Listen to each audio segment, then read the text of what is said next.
Here we go. Remember that time Donald Trump was business partners with the Russian government?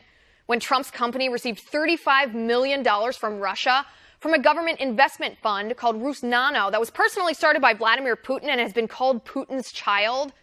Oh no, wait. That was John Podesta, not Donald Trump. Remember that time Donald Trump was paid an exorbitant $500,000 to give a speech in Moscow, paid for by a company called Renaissance Capital, a company tied to none other than Russian intelligence agencies? Oh no, wait. That was Bill Clinton, not Donald Trump. Remember that time Donald Trump approved the sale of 20% of U.S. uranium to the Russians while he was Secretary of State? Oh no, wait. That was Hilary Clinton, not Donald Trump. By the way, this sale gave control of that uranium to Rosatom. You know what that is? The Russian state nuclear agency. Remember that time Donald Trump lied and said he wasn't part of approving that deal that gave the Russians 1/5 of our uranium? And then his emails were leaked that showed he actually was lying and he did know about it? Oh no, wait. That was Hilary Clinton and John Podesta, not Donald Trump. Remember that time Donald Trump coincidentally scored $145 million from shareholders of that same uranium company that was sold to the Russians? Oh no, wait. That was Hillary Clinton and the Clinton Foundation. Remember that time Donald Trump accepted millions of dollars in donations from Russian oligarchs, like the chairman of a company that's part of Russia's nuclear research cluster, or the wife of the mayor of Moscow, or a close buddy of Vladimir Putin? Oh no, wait. That was the Clinton Foundation, not Donald Trump. Remember that time Trump failed to disclose all these Russian donors to his foundation before he served as Secretary of State? And we only found out about the Russian donors because some hardworking journalist combed through Canadian tax records of all places to find that evidence? Oh no, wait. That was Hillary Clinton, not Donald Trump. Make no mistake, we have evidence of inappropriate dealings with Russia, but none of the evidence points to Donald Trump. It all points directly to John Podesta, Hillary Clinton, and the Clinton Foundation. Funny how the mainstream media and Democrats don't seem to care about that. And that's my final point tonight. You can reach me on Twitter at Liz_Wheeler. If you liked the show, please send me an email at OA.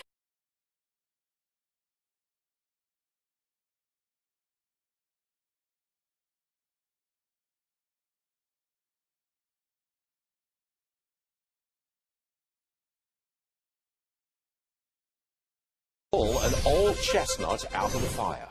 Hilary Clinton still has an email problem. The latest revelation concerns her assistant, Huma Abedin. Her husband, Anthony Weiner. He had 2,800 emails on his computer that came from Huma Abedin, Hillary's assistant. Round and round it goes. Who better to pass judgment than Judge Andrew Napolitano? What's the give me the big picture, the significance, please. The significance is an FBI acknowledgement that Huma Abedin, Mrs. Anthony Weiner, when she had a top security clearance as the #2 assistant to Hillary Clinton when Hillary was Secretary of State, regularly sent copies of sensitive material to her own laptop so she could look at it at night, either knowing or forgetting that her husband had access to it as well. We know of her husband's fate and his jail sentence, which has nothing to do with this. It has to do with inappropriate and criminal personal behavior.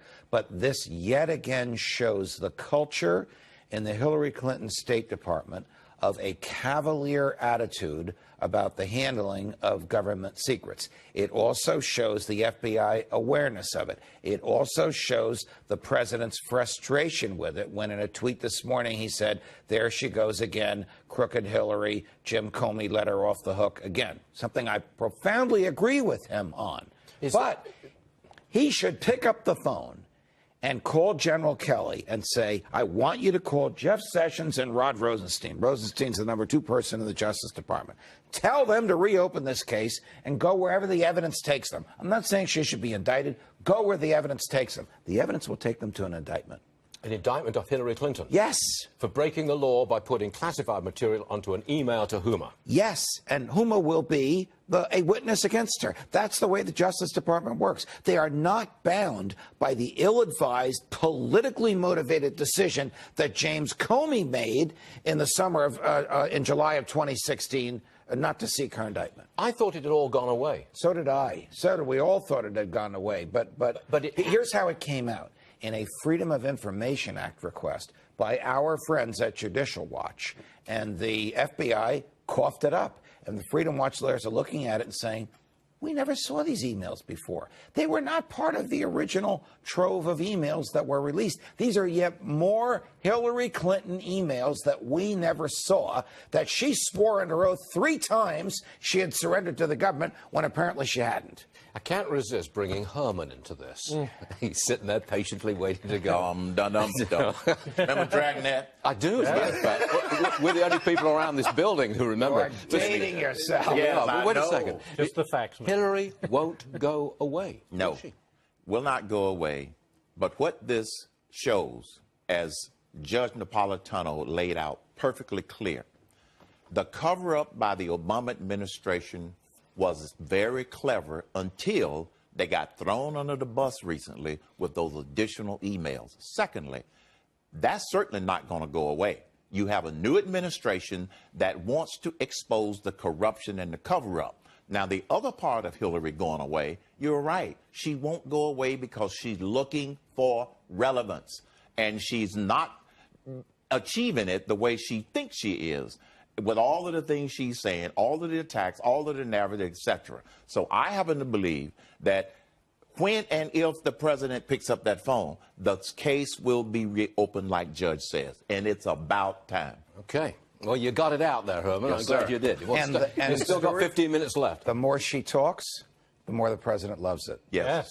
He's right. And the GOP. She's falling right into his narrative. Yes. And the Yes. GOP. You're They're right. loving it. You're right. And the Democratic elites are cringing. Yes. Now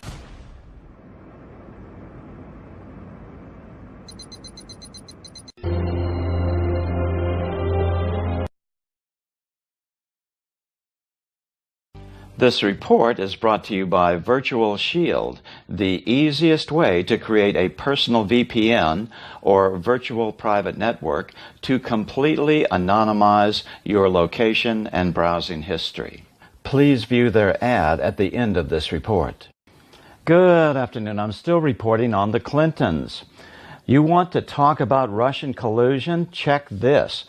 Federal agents used undercover operatives working inside the Russian nuclear industry to gather financial records, make secret recordings, and intercept emails as early as 2009, shortly after President Obama had taken office, that showed that Moscow had compromised an American uranium trucking firm with bribes and kickbacks, according to recent court documents. Rather than bring immediate charges in 2010, the Justice Department sat on the information, leaving the American people and Congress in the dark about Russian nuclear corruption on U.S. soil as the Obama administration approved 2 major decisions benefiting Russian nuclear ambitions. When President Trump brought up the matter during last year's campaign, a Clinton spokesman denied that Clinton was involved at all.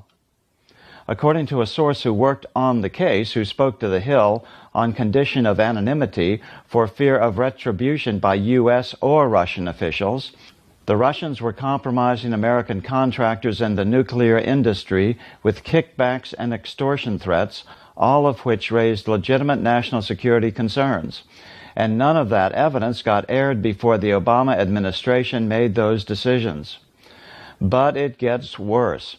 The person supervising the FBI investigation was Andrew McCabe, now the deputy FBI director under President Trump, and U.S. Attorney Rod Rosenstein, an Obama appointee who now serves as President Trump's deputy attorney general.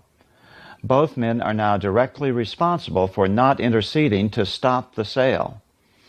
McCabe is currently under investigation in connection with a campaign donation to his wife in excess of $600,000 in 2015 by the now governor of Virginia, Terry McAuliffe, who at that time was also under investigation by the FBI. Former Representative Mike Rogers, a Republican from Michigan, who chaired the House Intelligence Committee during the time the FBI probe was being conducted, told The Hill that this was the first he had heard that there was a Russian nuclear corruption case going on. Rogers called the conspiracy breathtaking. Not providing information on a corruption scheme before the Russian uranium deal was approved by U.S. regulators has served to undermine U.S. national security interests by the very people charged with protecting them. I'm still reporting I'm still reporting from the one-time free speech capital of the world. Good day.